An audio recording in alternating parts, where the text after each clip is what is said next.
चलिए next heading क्या लिखा है, नीड ऑफ सेक्रेटरियल ऑडिट, ये रीड कर लोगे। अपॉइंटमेंट कौन अपॉइंट करता है सीएस का, प्रैक्टिसिंग सीएस, बोर्ड मीटिंग में। चलो रोल सीएस का क्या है, ये सारी चीजें एक बार रीड कर लेना, जनरल बातें। सिंपल बात ऊपर लिखी है, कंपनी और उसका ऑफिसर या कंपनी सेक्रेटरी प्रैक्टिस कॉन्ट्रवेंट करता है तो बच्चा ऑब्वियसली पेनल्टी लगेगी, जनरल बात है, रीड करना। अब आ जाओ, आपने स्टैट्यूटरी ऑडिट पढ़ लिया, कॉस्ट ऑडिट पढ़ लिया, और सेक्रेटेरियल ऑडिट जो एक सीए करता है, एक सीएमए करता है और एक सीएस करता है, तीनों टाइप के ऑडिट समझ लिए। अब नेक्स्ट हेडिंग देखो क्या लिखा है, इंटरनल ऑडिट। अभी तक जितने भी ऑडिट पढ़े थे सब एक्सटर्नल थे। जो प्रैक्टिसिंग सीए था वो क्या कर रहा था, एक्सटर्नल ऑडिट कर रहा था। प्रैक्टिसिंग सीएस जो सेक्रेटेरियल ऑडिट कर रहा था ये भी एक्सटर्नल था, और बच्चा कॉस्ट ऑडिट ये भी क्या था, एक्सटर्नल। अब ये सब एक्सटर्नल ऑडिट कहलाते हैं, जो बाहर के काम होते हैं, ठीक है, वैसे टाइप के। अब ये कह रहे इंटरनल ऑडिट। इंटरनल ऑडिट मतलब क्या, अंदर के काम को एक बार चेक करा लो, तब जाके इसे बाहर ऑडिट करने भेजना। क्या ये बात समझ में आ रही है? तो इंटरनल ऑडिट क्या होता है, the following class of company, internal audit वही इंटरनल काम जो बुक्स ऑफ अकाउंट वो सही बनी है कि नहीं बनी, ताकि फिर ऑडिटर आएगा उसे रिजेक्ट ना कर दे, तो इंटरनल ऑडिट भी होते हैं। इंटरनल ऑडिट किन कंपनीज को करना है, सबसे पहले किसको करवाना है, हर लिस्टेड कंपनी, ताकि एक्सटर्नल जब ऑडिट हो तो ज्यादा गलतियां ना निकले। तो हर लिस्टेड कंपनी को इंटरनल ऑडिट करवाना है, क्लियर है। और एवरी अनलिस्टेड पब्लिक कंपनी, समझना, paid up turnover, outstanding loan, outstanding deposit. क्या ये हेडिंग समझ में आ रही है? जिसका पेड अप कैपिटल या फिर जिसका टर्नओवर या फिर जिसका बचा हुआ लोन या फिर बचा हुआ डिपॉजिट, बचा हुआ, ठीक है। इन्होंने कह दिया कितना, 50 करोड़ या उससे ज्यादा, टर्नओवर 200 करोड़ या उससे ज्यादा, आउटस्टैंडिंग लोन 100 करोड़ या उससे ज्यादा, आउटस्टैंडिंग डिपॉजिट 5 करोड़ या उससे ज्यादा, यही सब लिखा है, ठीक है। अरे यार सॉरी, हो जाती है गलतियां। कितना डिपॉजिट, आउटस्टैंडिंग डिपॉजिट कितना है, 25 करोड़ या उससे ज्यादा, ये लिमिट याद रखनी पड़ेगी। लेकिन किसकी है ये, एवरी अनलिस्टेड पब्लिक कंपनी को इंटरनल ऑडिट करवाना पड़ेगा। ये हेडिंग समझ में आई? ये क्या लिखा है, प्राइवेट कंपनी को भी, लेकिन प्राइवेट कंपनी को करवाना है तो टर्नओवर और आउटस्टैंडिंग लोन। टर्नओवर कितना बोला, 200 करोड़, आउटस्टैंडिंग लोन कितना बोला, 100 करोड़। तो यस, इंटरनल ऑडिट किस किस को कराना है, सारी लिस्टेड कंपनी को तो कराना है, अनलिस्टेड पब्लिक कंपनी को भी और अनलिस्टेड प्राइवेट कंपनी, दोनों अनलिस्टेड है तो इन शॉर्ट सबको कराना है, लेकिन एक लिमिट है। लिस्टेड कंपनी में कोई लिमिट नहीं है, प्राइवेट और नॉर्मल अनलिस्टेड पब्लिक कंपनी की एक लिमिट है, उस लिमिट को अगर आप क्रॉस करोगे तो इंटरनल ऑडिट करवाना है। करता कौन है, सवाल ये है। वेरी गुड, कौन, प्रैक्टिसिंग, लेकिन प्रैक्टिसिंग कौन सा, सीए, सीएस, सीएमए। अब थोड़ी सी लैंग्वेज रीड करेंगे, ठीक है, चलो लैंग्वेज रीड करेंगे, लेकिन एक एक्सेप्शन है, ध्यान देना। अभी हर कंपनी को करना था, ये पढ़ा, स्पेसिफाइड, आईएफएससी प्राइवेट और पब्लिक कंपनी दोनों को क्या बोल दिया, सेक्शन 138 अप्लाई नहीं है। 138 ये इंटरनल ऑडिट है, मतलब इनको छूट है, इनको इंटरनल ऑडिट करने की जरूरत नहीं है। चलिए, who can be internal audit, साफ साफ नाम लिखा है, कोई शक, नाम ही लिखा है डायरेक्ट। क्या लिखा है, कॉस्ट अवर, सीएस का नाम लिखा ही नहीं है, लेकिन स्टिल सीएस कवर होगा। यस, अदर प्रोफेशनल, ये देखो, लिखो लिखो अच्छे से लिखो। ये तो पेन ही नहीं चल रहा, मेरा पेन ही नहीं चल रहा सीएस लिखने में, बताओ। चलो बता रही, सब आ जाएंगे सब, तो हम कह रहे सीएस भी आएगा। एग्जाम में केस स्टडीज फॉर्म में पूछा जा सकता है, केस स्टडीज फॉर्म में पूछा जा सकता है कि इंटरनल ऑडिट, हाँ मैंने लिखा है बस, और हाईलाइट कर रही थी मैं। एग्जाम में केस स्टडी फॉर्म में आ सकता है कि एक कंपनी XYZ, ठीक है, वहां पर एक सीएस है एज ऑडिटर, वहां पे अपॉइंट किया है, इंटरनल ऑडिट क्या कर सकते हैं, तो आप बोलोगे हाँ कर सकते हैं, लेकिन लीगल प्रोविजन क्या लिखोगे, लीगल प्रोविजन लिखेगा हु कैन, कौन कौन बच सकता है, who can be internal audit, auditor पहला, सीए लिखना, फिर कॉस्ट अकाउंटेंट, फिर सच अदर प्रोफेशनल, ये लिखना, और इसमें अच्छे से लिखना कि अदर प्रोफेशनल जो भी डिसाइड करेगा हमारा बोर्ड, और इसमें सारे के सारे प्रोफेशनल कवर हो जाएंगे, इवन सीएस भी। ये अलग से आपको हाईलाइट करना पड़ेगा। क्या ये बात समझ में आ रही है? चलिए, तो ये सारी चीजें घिसी पिटी बातें लिखी है। अभी जो कुछ भी पढ़ा पहले ही देख लेते यार। ये तो देखो बच्चा, जो अभी आपने बोरिंग तरीके से पढ़ा है, आपकी मॉड्यूल ने मेहनत करी है। Paid up, turnover, outstanding loan, outstanding deposit नहीं क्या ना, न्यू बुक में थोड़ी ये लोग एक्सपेरिमेंट कर रहे हैं। ठीक है, चलो कुछ नहीं, सेम बातें वही है। ठीक है, बस प्रेजेंटेशन का खेल है। नीचे आ जाएंगे।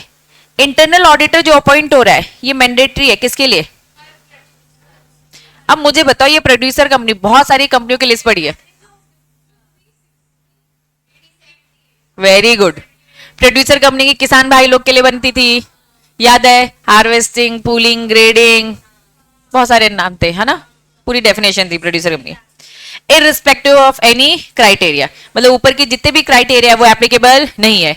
अगर आपकी कंपनी एक प्रोड्यूसर कंपनी है, दैट मींस कॉस्ट ऑडिटर हमें,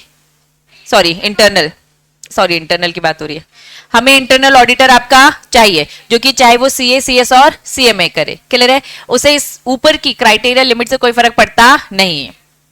चलिए, अगर कोई एग्जिस्टिंग कंपनी है वो इस क्राइटेरिया के अंदर नहीं आती है, मतलब लिमिट कम है। For example, paid up capital कितना होना चाहिए? 50 करोड़। मान लो उसका 30 करोड़ है, नहीं आती है। एग्जिस्टिंग कंपनी कवर होती है बाद में, जो अबव क्राइटेरिया हम पढ़ रहे हैं बाद में कवर होती है। तो इन्होंने क्या बोल दिया, कितना टाइम दिया हमने आपको? 6 महीने का टाइम दिया आपको ये इंटरनल ऑडिट का कंप्लायंसेस करवाना पड़ेगा। हम पहले इस लिमिट में नहीं कवर होते थे, एकदम से लिमिट में कवर हो गए, तो 6 महीने का टाइम है इंटरनल ऑडिट करवाने का, जब भी वो लिमिट आप क्रॉस करते हो वहां से 6 महीने। क्लियर है? ये दो छोटी छोटी बातें। चैप्टर खत्म? बता दे। हाँ, अब मुझे ये बताओ, ये क्या लिखा है न्यू सिलेबस में? क्या लिखा है मुझे तो? क्या रेजोल्यूशन ड्राफ्ट करते बन गया है? 2 पैराग्राफ इंपॉर्टेंट। ऊपर वाला पैराग्राफ मेन लीगल प्रोविजन और आखिरी वाला पैराग्राफ अथॉरिटी। कोई भी रेजोल्यूशन स्टार्ट होता है तो रिजॉल्व दैट लिखते हैं, पैराग्राफ चेंज तो रिजॉल्व फर्दर दैट। तीसरा पैराग्राफ, चौथा, पांचवा, जितना भी paragraph, resolve further that. Inverted comma यहां से स्टार्ट होकर यहां खत्म होने का, ये बेसिक चीजें थी। याद करो, प्रिस्क्राइब्ड सेक्शन लिखना अगर सेक्शन नंबर ना बताओ, अदरवाइज सेक्शन लिख दो। Section 128 of the companies act या फिर रूल्स या फिर जो भी एप्लीकेबल होते हैं, पढ़ा था ना, याद है? प्लीज रेजोल्यूशन एक बार रीड कर लेना। मैं टेस्ट में आगे चलकर रेजोल्यूशन भी ड्राफ्ट करवाऊंगी, पहले से बता दे रही हूँ। अब नेक्स्ट टेस्ट जो भी होगा रेजोल्यूशन आएगा, उसमें एग्जाम में भी आएगा, तो अभी भी सीखो ना। ठीक है, एक बार वन रीड करना। चलिए, अब इस चैप्टर में कुछ रह गया था, NFRA। पहले इस अथॉरिटी के बारे में मुझे बताओ। मैंने आपको होमवर्क दिया था, क्या होमवर्क दिया था? रीड करना। शॉर्ट में पहले भी बता चुकी, फिर से बता रही हूं। NFRA क्या है? एक अथॉरिटी जो कि क्या करती है? ऑडिट के स्टैंडर्ड और अकाउंटिंग के स्टैंडर्ड्स यही बनाती, रिकमेंड करती, सीजी से बात करती, इंस्टीट्यूट से बात करती, पूरी खिचड़ी। इस पूरी खिचड़ी में उन्होंने ऑब्जेक्ट बताया और फिर NFRA कैसे बनेगी, इसमें कोई डाउट आया क्या? सब जनरल जनरल बात थी। सब होमवर्क है, नलाइको पढ़ लेना। सीधा हो, यहां से पढ़ेंगे। हेडिंग देखो क्या लिखा है, ओल्ड सिलेबस, न्यू सिलेबस, सबको ये टॉपिक मिल गया है ना? पढ़े, आ जाओ। सेंट्रल गवर्नमेंट ने प्रिस्क्राइब कर रखा है क्या? Accounting standard. क्या सीजी खुद से प्रिस्क्राइब कर सकता है? कुछ कोई रिकमेंड करेगा? कौन रिकमेंड करेगा? सेंट्रल गवर्नमेंट में प्रिस्क्राइब स्टैंडर्ड अकाउंटिंग के, लेकिन जो रिकमेंड कौन करेगा? इंस्टीट्यूट। बाकी कुछ पढ़ने की जरूरत नहीं है, घिसी पिटी बातें। आओ, 2 सेपरेट अकाउंटिंग स्टैंडर्ड है, एक होता है इंडेज और एक होता है नॉर्मल AS। समझना, दोनों में डिफरेंस क्या है? इंडियन अकाउंटिंग स्टैंडर्ड और दूसरा अकाउंटिंग स्टैंडर्ड, बताओ। बता रही थी ना, बता।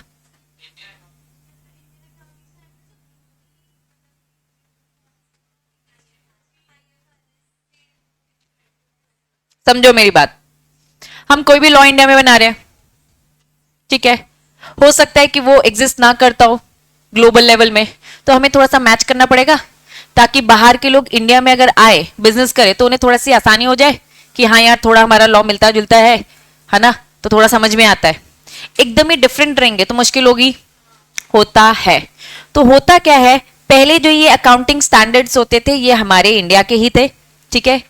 अकाउंटिंग स्टैंडर्ड बहुत पुराने जमाने से चले आ रहे, 2006 से। ये अकाउंटिंग स्टैंडर्ड कब से चले आ रहे हैं? 2006। किसने बनाए? ऑब्वियसली तुम्हारा, हमारा नहीं, सीए का इंस्टीट्यूट ICAI, ठीक है। अब हमें ग्लोबली स्टैंड करना था, तो हमने अकाउंटिंग स्टैंडर्ड में थोड़े से चेंजेस करे और इससे क्या बनाए? इंडियन अकाउंटिंग स्टैंडर्ड रूल लेकर आए 2015। तो 2006 जो पुराना था वो अकाउंटिंग स्टैंडर्ड था, जो न्यू आया वो इंडेस, शॉर्टकट में इंडेस बोला जाता है, अदरवाइज वो क्या है? Indian accounting standards. क्लियर है? बस अब इन्होंने कहा कि हम यहाँ पे इंडियन अकाउंटिंग स्टैंडर्ड देखेंगे, समझेंगे। सेक्शन नंबर कहां पर? 133 में। ये दिख रहा है पूरा? ये सब क्या बता रहे हैं? इंडेस बता रहा है। आ जाओ, इंडियन अकाउंटिंग जो है ये रूल पढ़ रहे अपन 3, ठीक है, रूल 3 पढ़ रहे। इंडेस क्या है? जो स्पेसिफाइड कर रखा है कहां पे? Annexure, companies Indian accounting standard rules, उनका रूल्स में पूरा एनेक्स्चर दे रखा है।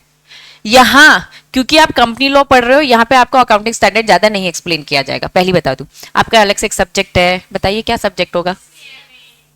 अकाउंट्स एक है, CMA है, ठीक है। वहां पे ये पूरा का पूरा आप डिटेल में पढ़ोगे, पूरी डिटेल। इन्होंने इसकी बस हेडिंग उठा उठा के यहां पर दे दी है, ठीक है। ये क्या लिखा है? अकाउंटिंग स्टैंडर्ड कौन सा? 2006, 2015, समझ में आया? 2006 क्या था? पुराना। अभी क्या आ गया है? इंडेस। एप्लीकेबल है क्लास ऑफ कंपनी जो स्पेसिफाइड है, क्या स्पेसिफाइड है? एप्लीकेबल है other than class of company जो रूल में 15, जो यहां स्पेसिफाइड है वो यहां नहीं है। कौन सी कंपनी बताया? क्या कहां बताएंगे? अकाउंट्स में पढ़ोगे के बाद में। तो यहां पे कुछ इंफॉर्मेशन दी ही नहीं है, बस यहां आपको यही समझना है कि यस अकाउंटिंग स्टैंडर्ड्स होते हैं, एक नया होता है, एक पुराना होता है। पुराना अकाउंटिंग स्टैंडर्ड था, न्यू इंडेज है। डिटेल वहीं पढ़ोगे, यहाँ प्रिस्क्राइब प्रिस्क्राइब प्रिस्क्राइब दे रखा है, लेकिन बस ओवरव्यू दे रखा है ताकि आपको समझ में आ जाए, वो कनेक्ट हो जाए कि क्यों जरूरी है पढ़ना। क्योंकि बच्चा अकाउंट्स का नॉलेज आपको भी थोड़ा बहुत रखना है। क्यों रखना है? आपको पता होना चाहिए ऑडिटर आ रहा है, क्या अकाउंटिंग स्टैंडर्ड होते हैं, इंटरनल ऑडिट भी होता है। इंटरनल ऑडिट आप भी तो करोगे, तो अगर वो अकाउंट्स है और इंटरनल ऑडिट करने आप पहुंच जाते हो तो आपको भी तो नॉलेज होना चाहिए। आपको नॉलेज होगा ना, तभी बोर्ड ऑफ डायरेक्टर आपको ना क्या रखेंगे? इंटरनल ऑडिटर रखेंगे। जब आप कहोगे नहीं हमसे तो अकाउंट्स नहीं बनती है, तो वो सही कर रहे हैं, किसी सीए को रख रहे और किसी सीएमए को रख रहे और सीएस को नहीं रख रहे। आपके कैरिकुलम में दे रखा है ना बच्चा, मतलब आपके स्कोप में है। अदर प्रोफेशनल जो बोर्ड डिसाइड कर ले, बोर्ड को अगर आपका काम अच्छा लग रहा है, वो आपके काम से इंप्रेस है, तो आप ही इंटरनल ऑडिट कर रहे हो। अकाउंट्स का ऑडिट तो कौन करेगा? सीए। लेकिन इंटरनल काम मिल सकता है अगर आपको अकाउंट्स का नॉलेज है तो, नहीं तो नहीं मिलने वाला। क्या बात समझ में आ रही? तो बस ये इन्होंने दे रखा है, ठीक है। Following company have been mandatory, देखो एएस की बात हो रही है, ये सारी कंपनी प्रिस्क्राइब दे रखी है। चलिए रीड करो क्या लिखा है। कंपनी जिसकी इक्विटी और डेट लिस्टेड है, लिस्टेड समझ में आता है, कहां लिस्टेड है? Stock exchange. लेकिन उन्होंने क्या बोल दिया? एक्सेप्ट एसएमई, मतलब क्या? स्मॉल एंड मीडियम एंटरप्राइजेस का एक्सचेंज अलग, ठीक है। In India, outside India, having the net worth ₹500, या फिर अनलिस्टेड कंपनी है जिसका नेटवर्थ रुपीज, बच्चा एक बार वन रीड करेंगे लिमिट, मैं जितना भी बोल के तुम्हें पढ़ा लूं याद नहीं होने वाला, इस लिमिट को आप ही को याद करना पड़ेगा। किसकी बात हो रही है? मैंडेटरी। ये जो अकाउंटिंग पीरियड बिगिन है कब? 1 अप्रैल 2016 से लेकर 31 मार्च। ये 16 ही क्यों लिखा? कुछ गलत नहीं लिखा है? ऑन एंड आफ्टर 1 अप्रैल, ठीक है, after with the comparative periods ending, पुराना वाला, ठीक है, जो आपका 31 मार्च 2016। बच्चा दो चीज है, वापस रीड कर रही हूं। उन्होंने एक डेट फाइनल कर दी, इससे पहले ऑन मतलब सॉरी उसी दिन और उसके बाद, आफ्टर, बाद की बात हो रही है, या फिर 31 मार्च से पहले की बात हो रही है। ईयर एंड हो रहा है ना इसका, वापस रीड करो, रीड करोगे तभी समझ में आएगा। मैंडेटरी अकाउंटिंग पीरियड बिगनिंग, इन्होंने बोल दिया हम जो अकाउंटिंग पीरियड की बात करें वहां पे एप्लीकेबल है कब? अगर आप ऑन एंड आफ्टर किस डेट पे खड़े हो? 1 अप्रैल 2016 में आपकी कंपनी खड़ी है, तो इसी वाले दिन या फिर इसके बाद 2nd, 3rd, 4th, 5th अप्रैल, ठीक है। With the comparative of the periods, आपको कंपैरिजन करना पड़ेगा किससे? पुराने से, जो आपका एंड हुआ है 31 मार्च 2016, समझ में आया? अभी जो नया और जो पुराना हो चुका है उसका कंपैरिजन पीरियड आपको प्रिपेयर करना पड़ेगा। किस कंपनीज को करना पड़ेगा? इंडेज फॉलो करने पड़ेंगे इन फॉलोइंग कंपनीज को। पहली कंपनी कौन सी जो ये लिमिट दे रखी है? अनलिस्टेड कंपनी जिसको ये लिमिट दे रखी है। Holding subsidy associate company, holding subsidy joint venture associate, ये सारे वर्ड समझते हैं, समझाने की तो जरूरत नहीं है, इन पे ये एप्लीकेबल है, बस उन्होंने ये लिखा है। मैंडेटरी आपको अकाउंटिंग पीरियड बनाना पड़ेगा। क्या लिखा है? ऑन एंड आफ्टर 1 अप्रैल 2017, जिसका एंड क्या है? 31 मार्च। सेम है, हर साल का अलग अलग है। फिर से on and after 1 April, comparison किससे? इन शॉर्ट मेरी बात समझना, एक और 19 का देख लो, कब से चला रहा है? 16, 17, 18, 19। बच्चा जैसा आपके सेक्रेटरी स्टैंडर्ड्स होते हैं ऐसे अकाउंटिंग स्टैंडर्ड भी चेंज होते रहते हैं। इन्होंने कहा जो भी है, जो आपका भी करंट बोला गया है और उसका जो पुराना कंपैरिजन, जिस भी कंपनी की बात हो रही है, यहाँ बाजू में वो जो भी फॉर्मेट प्रिस्क्राइब्ड है वो फॉर्मेट बस फॉलो कर लेना, दैट्स इट। वो फॉर्मेट क्या है, कैसा है, सारी चीजें कहाँ पढ़ोगे? कहाँ पढ़ोगे? अकाउंट्स में पढ़ोगे, ठीक है। क्या ओल्ड सिलेबस ने इतनी डिटेलिंग पढ़ रखी है? क्या थी? सब था। तो न्यू सिलेबस आप इसी बार में आप पढ़ लोगे, ओल्ड सिलेबस ऑलरेडी पढ़ चुका है, ठीक है। स्टिल कंफ्यूजन होती हो तो अभिषेक सर को एक बार पूछने का। यहाँ कुछ दिया नहीं है, यहाँ पे बस उन्होंने क्या दे रखा है? कंपैरिजन करना, फॉर्मेट वहां गिवन है और किस कंपनी में एप्लीकेबल है बस लिस्ट दे दिया, दैट्स इट, ठीक है। तो ये पूरा पूरा सर के रूल। और ये एक और कंपनी है, कौन सी कंपनी है? स्मॉल एंड मीडियम, इनको ये एप्लीकेबल है, कुछ नहीं, रिपीट है वहां पर। तो यहाँ पे लिख दो अभिषेक सर पढ़ाएंगे, वहां पढ़ोगे ऑटोमेटिकली कवर हो जाएगा, इन शॉर्ट बस यही। अब इस चैप्टर में कुछ बचा है क्या? न्यू सिलेबस का पूरे से खत्म होता है, ठीक है। बचा है थोड़ा बहुत, किसका बचा है? पढ़ेंगे अपन, अभी पढ़ेंगे, आज ही पढ़ेंगे।